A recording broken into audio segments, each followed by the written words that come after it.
1968. Semua program studi terakreditasi. Daftar dan registrasi online di website pmb.unisbank.ac.id. Unisbank hebat. Selamat datang di Universitas Tikubang Semarang. Tahukah kamu, Universitas Tikubang Unisbank Semarang yang berlokasi di Ibu Kota Jawa Tengah merupakan salah satu perguruan tinggi swasta yang berbasis entrepreneurship dengan dukungan teknologi informasi dan komunikasi, memberikan kemudahan bagi mahasiswa untuk beraktivitas. Universitas Tikubang Semarang dikenal sebagai perguruan tinggi swasta berbasis entrepreneurship. Saat ini mempunyai 6 fakultas dengan 12 program studi. Fakultas dan program studi di Universitas Tikubang Semarang adalah sebagai berikut.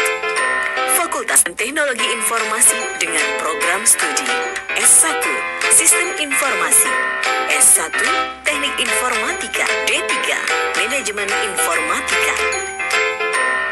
Fakultas Ekonomi dan Bisnis dengan program studi S1 Manajemen, S1 Akuntansi, D3 Keuangan Perbankan. Fakultas Hukum dengan program studi S1 Ilmu Hukum. Fakultas Pariwisata dengan program studi D3 Perhotelan. Fakultas Bahasa dan Ilmu Budaya dengan program studi S1 Sastra Inggris. Fakultas Teknik dengan program studi S1 Teknik Industri. Program Pasca Sarjana dengan program studi Magister Manajemen, Magister Science. Dengan jalur peminatan Manajemen Pemasaran, Manajemen Keuangan, Manajemen SDM, Manajemen SDM Pendidikan. Program Profesi Akuntansi, bergelar akuntan, beregistrasi negara dari Departemen Keuangan. Ayo, bergabunglah bersama Uun, Anis, dan Bambang menjadi mahasiswa Unisbank. Untuk informasi lebih lanjut, kamu bisa datang langsung ke kampus Hugas atau kampus Kendeng. Kamu juga bisa mengakses website resmi Unisbank Semarang di www.unisbank.ac.id. Ayo, kuliah di Unisbank Semarang.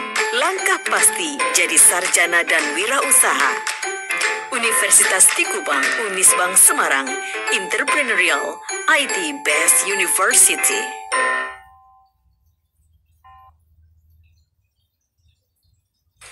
Halo semuanya, apa kabar? Semoga kalian baik-baik saja di rumah ya. Dengan pandemi COVID ini, kalian harus tetap di rumah aja. Apa-apa di rumah, belajar di rumah, bekerja di rumah, main di rumah, apa-apa harus di rumah. Dan tetap semangat, walaupun apa-apa di rumah saja. Jangan lupa rajin berdoa supaya diberi kelancaran dalam melakukan aktivitas apapun. Dan perkenalkan, nama saya Citra Nurtami, NIM 1705520280.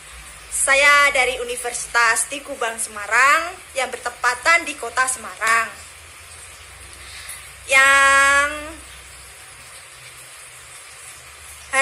hari ini saya akan mempresentasikan atau menjelaskan audit investigasi dengan teknik audit yang diampu oleh Bapak Arif Himawan Dinugroho. Saya dari jurusan Ekonomika dan Bisnis. Dan sebelum dimulai, saya akan langsung saja akan membahas istilah audit investigatif. Menegaskan bahwa dilaksanakan adalah suatu audit umum atau audit keuangan, disebut dengan general audit atau independent audit, bertujuan untuk memberi pendapat auditor independen mengenai kewajaran penyajian laporan keuangan. Oleh karena itu, Audit ini juga disebut dengan opinion audit. Audit investigatif lebih dalam dan tidak jarang melebar ke audit di atas hal-hal yang tidak disentuh atau tidak tersentuh oleh opinion audit. Audit investigatif diarahkan pembuktian fraud termasuk korupsi. Meskipun tujuan opinion audit berbeda dari audit investigatif, teknik audit sama. Hal yang berbeda hanyalah penerapan yang lebih intens dalam audit investigatif. Penerapan teknik yang lebih mendalam kadang-kadang melebar dengan fokus pada mengumpulkan bukti hukum untuk menentukan apakah seseorang melakukan atau tidak melakukan fraud. Banyak auditor yang sudah berpengalaman mengaudit laporan keuangan, perusahaan, atau lembaga lainnya ragu-ragu untuk melakukan atau melaksanakan fraud audit dan audit investigatif. Padahal teknik-teknik audit yang mereka kuasai memadai untuk diterapkan dalam audit investigatif. Ada beberapa cara yang dipakai dalam mengaudit kewajaran penyajian laporan keuangan, yaitu hasil dari penerapan teknik audit adalah bukti audit. Oleh karena itu, ada penulis yang menggunakan istilah teknik audit dan jenis bukti audit, atau disebut dengan types of audit defense.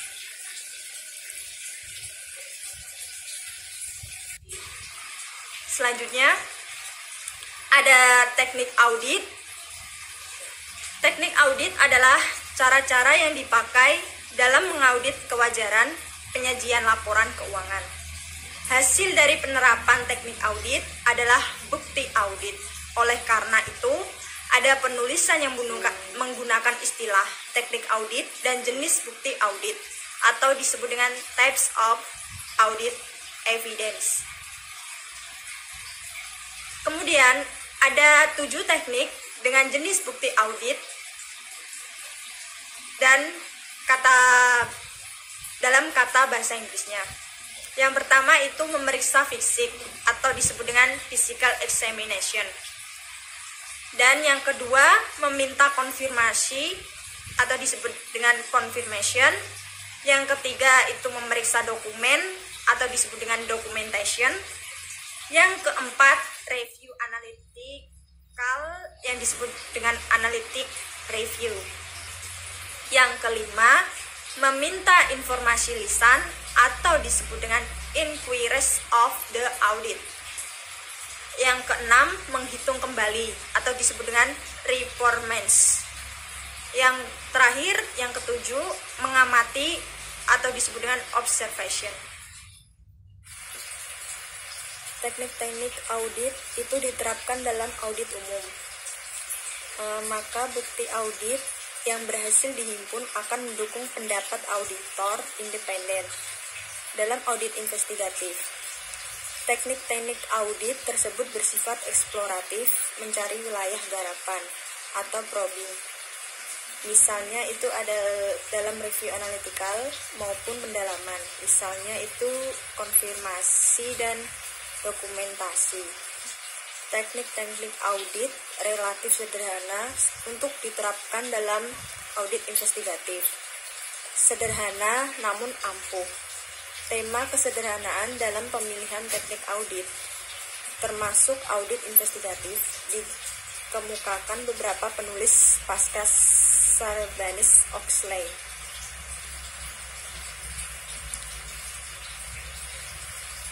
Dalam mengenai sifat eksploratif dari teknik audit untuk audit investigatif, dalam buku Davia dapat diibaratkan orang memancing. Memancing bukan sekedar memasang umpan pada kail, dan melempar tali pancing sambil mengharapkan ikan akan datang. Mungkin saja ikan yang akan datang dan memakan umpan. Banyak auditor mencoba menangkap fraud dengan cara demikian.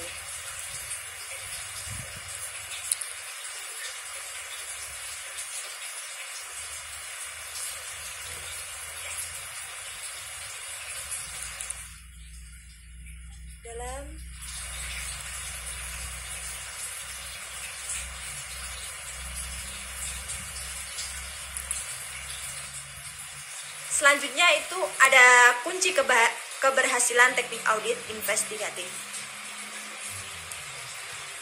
yaitu mengerti dengan baik persoalan yang dipecahkan. Akuntansi forensik mengidentifikasi persoalan ini sejak tahap audit fraud yang proaktif sampai diterimanya tuduhan, dugaan, keluhan, dan temuan sementara. Kuasai dengan baik teknik-teknik audit investigatif. Penguasaan yang baik memungkinkan investigator menerapkan teknik yang tepat untuk menyelesaikan persoalan yang kita identifikasi. Kemudian, cermat dalam penerapan teknik audit yang dipilih, biarpun tekniknya lebih tepat, apabila pelaksanaannya tidak cermat, hasilnya tidak seperti yang diharapkan. Dan cermat dalam menarik kesimpulan dari hasil penerapan teknik yang kita pilih. Selanjutnya ada teknik-teknik audit. Teknik yang diterapkan dalam kejahatan perpajakan dan kejahatan terorganisasi atau disebut dengan organized crime. Follow the money. Dalam fraud ini, tindak pidana pencurian uang, teknik pembuktian hukum, komputer forensik, dan lain sebagainya.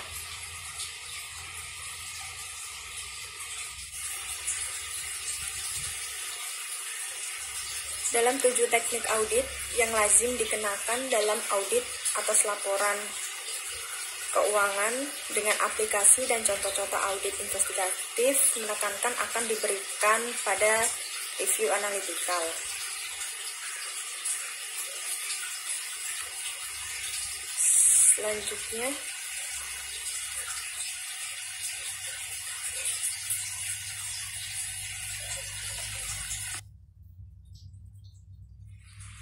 Selanjutnya, memeriksa fisik dan mengamati.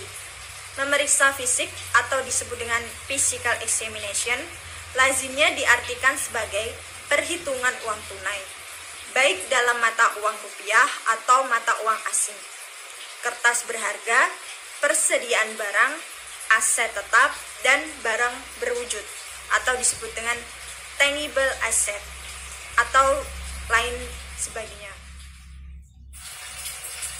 Untuk audit investigatif, penulis tidak membedakan pemeriksaan fisik dan pengamatan. Dalam kedua teknik ini, investigator menggunakan inderanya untuk mengetahui atau memahami sesuatu. Dan beberapa contoh di bawah kita melihat berbagai tingkat pemahaman yang bisa diperoleh dari pengamatan dan pemeriksaan fisik. Yang pertama dari kunjungan ke lokasi yang terkena dampak semburan lumpur panas di Porong, Sidoarjo tahun 2006. Investigator menyaksikan sendiri apa yang terjadi dan luasnya musibah ini. Salah satu bentuk pemahaman investigator mempunyai bayangan. Pemahaman ini penting ketika nantinya ia membaca laporan para ahli secara rinci tentang luasnya kerusakan dan besarnya kerugian. Dari kunjungan ke wilayah yang terkena gempa, para relawan dan petugas dari dinas sosial dapat menentukan jumlah kilometer jalan, rumah, sekolah, rumah ibadah, kantor, pabrik, dan lain-lain yang rusak. Pemahaman ini lebih dalam dan dari bayangan mengenai intensitas kerugian akibat semburan lumpur panas tadi. Di sini ada data kuantitatifnya. Yang ketiga, pengamatan tenaga ahli dari maskapai asuransi akan memberikan kepadanya pemahaman yang lebih mendalam lagi, yakni siapa yang bertanggung jawab dan siapa yang layak menerima klaim ganti rugi. Ini pernyataan yang senantiasa dihadapi maskapai asuransi, dan mereka harus dapat membuktikan jawabannya. Investigator seringkali menghadapi situasi yang sama. Yang keempat, pengamatan juga dapat memberikan petunjuk adanya fraud. Kalau saja investigator mengamati jalan SD Impres dan bangunan lain sebelum mereka roboh, mereka mempunyai petunjuk penting tentang kemungkinan korupsi dalam pembangunan infrastruktur dalam contoh sesungguhnya dari penemuan fraud atas dasar pengamatan dan pemeriksaan fisik. Kemudian, meminta informasi dan konfirmasi. Maksudnya itu meminta konfirmasi baik lisan maupun tertulis kepada audit merupakan prosedur yang biasa dilakukan auditor. Dan meminta konfirmasi adalah meminta pihak lain atau disebut dengan dari yang diaudit investigatif untuk menegaskan kebenaran atau ketidakbenaran suatu informasi. Dalam audit investigatif, kita harus memperhatikan apakah pihak ketiga mempunyai kepentingan dalam audit investigatif. Dan selanjutnya memeriksa dokumen. Teknik ini tidak memerlukan pembahasan khusus. Tak ada audit investigatif tanpa pemeriksaan dokumen. Hanya saja, dengan kemajuan teknologi, definisi dokumen menjadi lebih luas, termasuk informasi yang diolah, disimpan, dan dipindahkan secara elektronis. Review analitika mencocokkan semua angka dan menjumlahkan pajak penghasilan keseluruhan, pembukuan, kemudian setoran pajak penghasilan.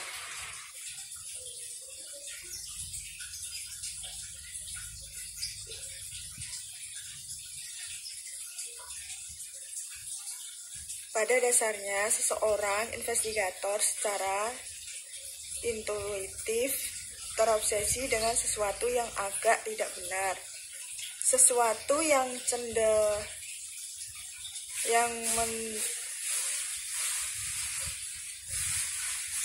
melenceng dan bahkan something must be wrong because appears so.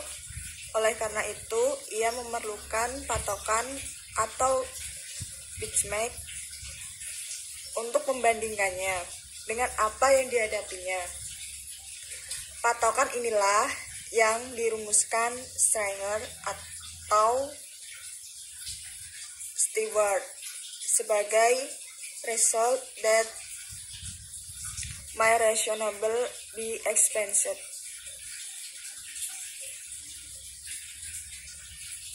Misalnya itu kita sedang mengaudit investigatif suatu bank yang berkewajiban memungut pajak penghasilan atas bunga yang diperoleh nasabahnya. Apakah bank menyetor pajak penghasilan ini sesuai dengan ketentuan, baik dalam jumlah maupun waktu penyetoran? Apakah audit investigatif ini harus dimulai di cabang-cabang atau di kantor-kantor perwakilan? Menurut review analytical, tidak. Kita mulai dengan mencocokkan angka-angka agregat. Pertama, kita tentukan jumlah pajak penghasilan yang sudah disetorkan untuk bank secara keseluruhan atau kantor pusat dan cabang-cabang menurut pembukuan bank itu atau data A. Selanjutnya kita hitung apa yang dikatakan Stringer dan Stewart sebagai result that may reasonably be expected. Ini adalah hasil perkalian antara tarif pajak, misalnya 10% dengan jumlah bunga yang dibayarkan bank itu kepada para nasabah data B. Perbedaan antara data A dan B bisa merupakan perbedaan waktu, timing difference saja. yakni perbedaan antara saat memotong dan saat menyetor pajak penghasilan. Timing difference. Ini juga mudah dilokalisasikan, tetapi mungkin juga ada perbedaan yang bersifat permanen difference. Misalnya dalam hal deposan dalam negeri yang mendapat pembebasan pajak penghasilan dan deposan di cabang-cabang di luar negeri di mana bank tidak berkewajiban memungut pajak penghasilannya. Perbedaan ini mudah diketahui karena umumnya jumlah dengan deposan dalam negeri yang dibebaskan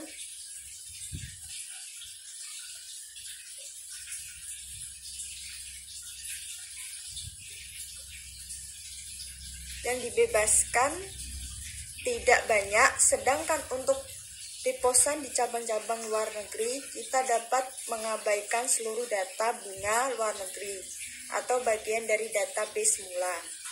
Dengan contoh ini, mari kita kaji definisi review analytical atas a form of deductive reasoning in which the property of the individual detail is inferred from evidence of the reasonable of the aggregate result. Ini diperoleh dari data B yang diajak untuk deposan dalam negeri yang dikecualikan pemungutan pajak penghasilan dan bunga di cabang-cabang luar negeri.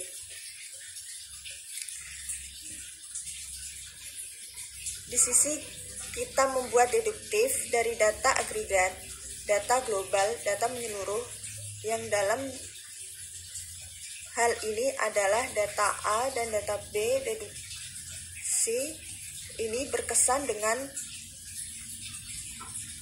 kelayakan, kewajaran atau kepantasan dari individual detail. Individual detail di sini adalah pemungutan dan penyetoran pajak penghasilan oleh bank secara transaksi demi transaksi, cabang demi cabang, atau mungkin pejabat bank sesuai dengan kewenangannya. Kita dan tidak langsung terjun dan menyibukkan diri dengan detail substantif test. Dalam membandingkan anggaran dengan realisasi, membandingkan data anggaran dan realisasi dapat diinginkan adanya fraud. Hal ini perlu dipahami di sisi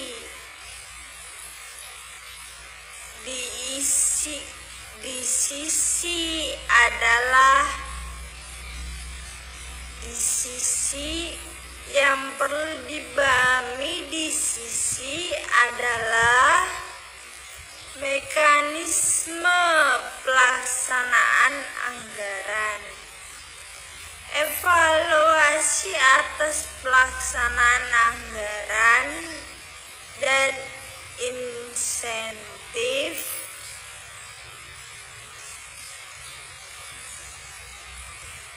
yang terkandung dalam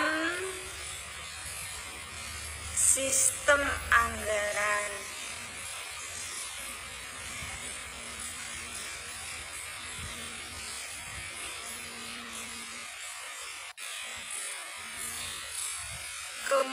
Kemudian selanjutnya ada analisis vertikal dan horizontal.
suatu tahun dibandingkan tahun sebelumnya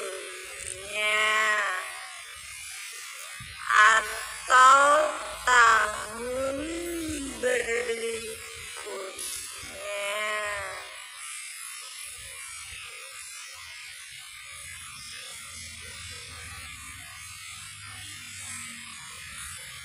Dan kemudian hubungan antara satu data keuangan dengan data keuangan lain. Beberapa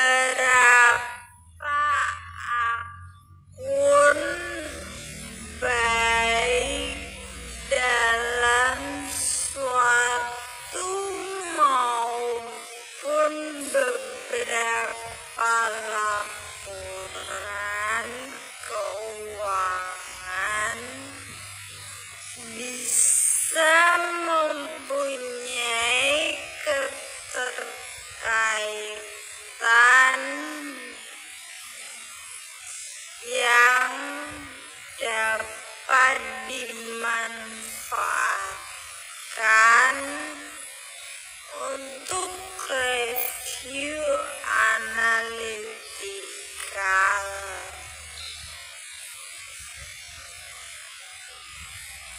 Menggunakan data non keuangan.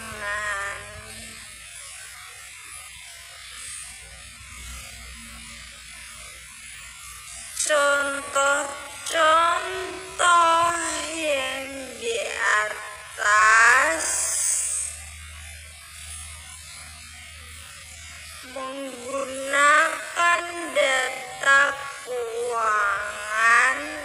Inti dari review analitikal adalah mengenal pola hubungan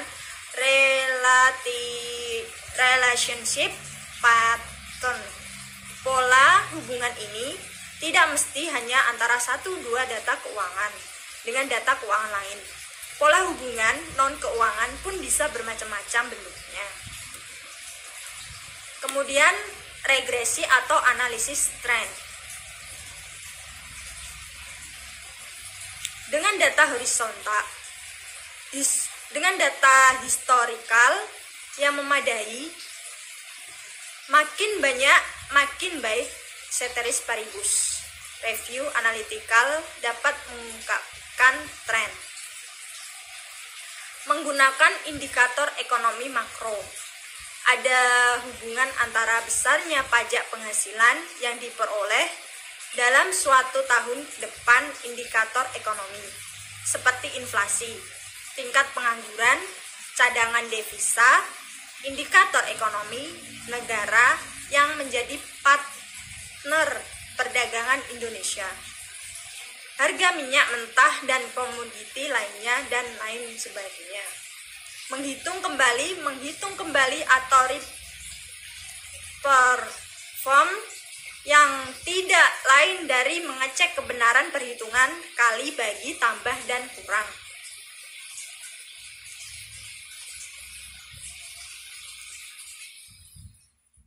Auditor mengumpulkan bukti audit untuk memberikan reasonable asuransi atau keyakinan yang memadai. Audit investigatif lebih dalam dan lebih luas dari audit atas laporan keuangan, karena bukti hukum dan barang bukti yang dikumpulkan akuntan forensik akan diuji dalam persidangan atau pengadilan atau di luar pengadilan. Pengujian inilah yang akan menentukan apakah bukti dan barang bukti ini dapat menjadi alat bukti yang dapat memberikan keyakinan kepada majelis hakim di dalam pengadilan atau di luar pengadilan. Tidak jarang cara mindset berpikir yang kurang hati-hati dalam audit atas laporan keuangan atau cara berpikir yang lebih hati-hati dalam audit investigatif. Seolah-olah membedakan keduanya ini sebetulnya tidak boleh terjadi. Contohnya, dalam teknik observasi menghitung persediaan barang. Auditor dalam audit atas laporan keuangan mungkin berpikir bahwa teknik observasi menghitung persediaan barang sekadar untuk melihat kecocokan jumlah fisik dan jumlah administrasi. Selama jumlah kedua informasi ini cocok, auditor puas. Sebaliknya, auditor dalam audit investigatif memanfaatkan teknik observasi perhitungan persediaan barang untuk menentukan apakah persediaan barang tidak terlalu banyak dibandingkan dengan kebutuhan normal, atau jumlah pesanan yang ekonomis atau economic order quality.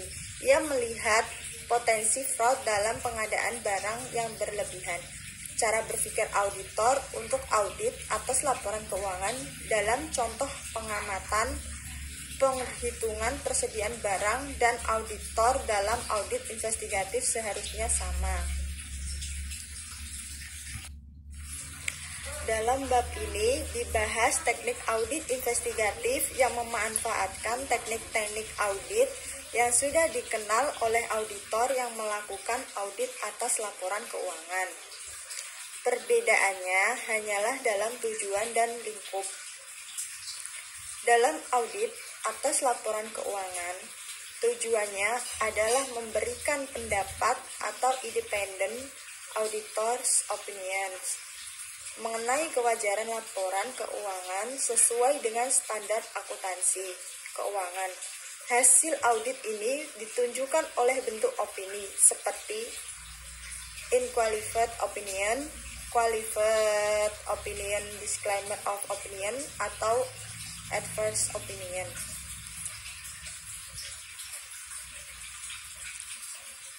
Tujuan audit investigatif adalah mengumpulkan bukti-bukti yang dapat diterima oleh ketentuan perundang-undangan yang berlaku, atau mengumpulkan bukti hukum dan barang bukti sesuai dengan hukum acara atau hukum pembuktian yang berlaku. Lingkup atau intensitasnya yang juga berbeda dalam audit atas laporan keuangan. Terima kasih semua sudah menyimak video saya sampai akhir. Saya mempunyai kata bijak untuk kalian semua dan semoga bisa kalian terima dan kalian pedomkan dalam diri kalian semua. Dunia ini ibarat bayangan. Kalau kalian tidak berusaha menangkapnya, ia akan lari. Tapi kalau kalian membelakangnya, ia tak punya pilihan selain mengikutimu. Terima kasih. Semoga itu bermanfaat untuk kalian semua. Bye-bye.